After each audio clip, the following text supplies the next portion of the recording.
புரிஞ்சுப்பீங்கன்னு நினைக்கிறேன். எந்த ஒரு இதயத்துல நீங்க குடியிருக்கணும் ஆசைப்பட்டாலும் அந்த இதயத்துக்கு இப்ப உங்களை ஏத்துக்கிற சக்தி இல்ல. சந்தோஷமான விஷயமா இருந்தாலும் சரி, துக்கமான விஷயமா இருந்தாலும் சரி, அவன் மனசை பாதிக்கிற மாதிரி எதையும் சொல்லக்கூடாதுன்னு டாக்டர் சொல்லியிருக்காரு. அவனோட இதயம் பாதிக்கப்பட்டிருக்கு. நீங்க விரும்புற விஷயம் அவனுக்கு இப்ப தெரிஞ்சா அதை விட சந்தோஷமான விஷயம் இந்த உலகத்துல வேற எதுவும் கிடையாது. ஆனா அந்த சந்தோஷமா வாழ்க்கைக்கு முடிவடிச்சுன்னா, கடந்த 5 வருஷமா நான் அவனோட வாழ்ந்துட்டு இருக்கேன். அவனுடைய சந்தோஷம், துக்கம், வாழ்க்கை, கனவு, லட்சியம் எல்லாமே நீங்க இல்லாம அவனால வாழ முடியாது. பாக்குற வரைக்கும் உங்க ஒருத்திக்கு தான் மனசுல இடம் உண்டு.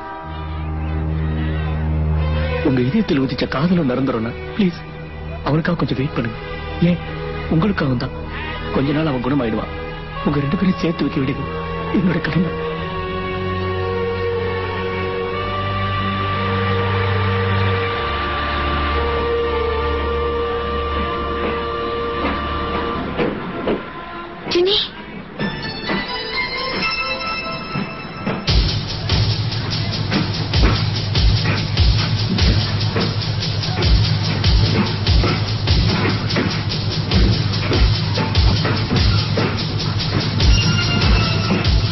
அவன் இதய நெருப்புகளை அந்த கண்ணீர் அணைத்துவிடும்.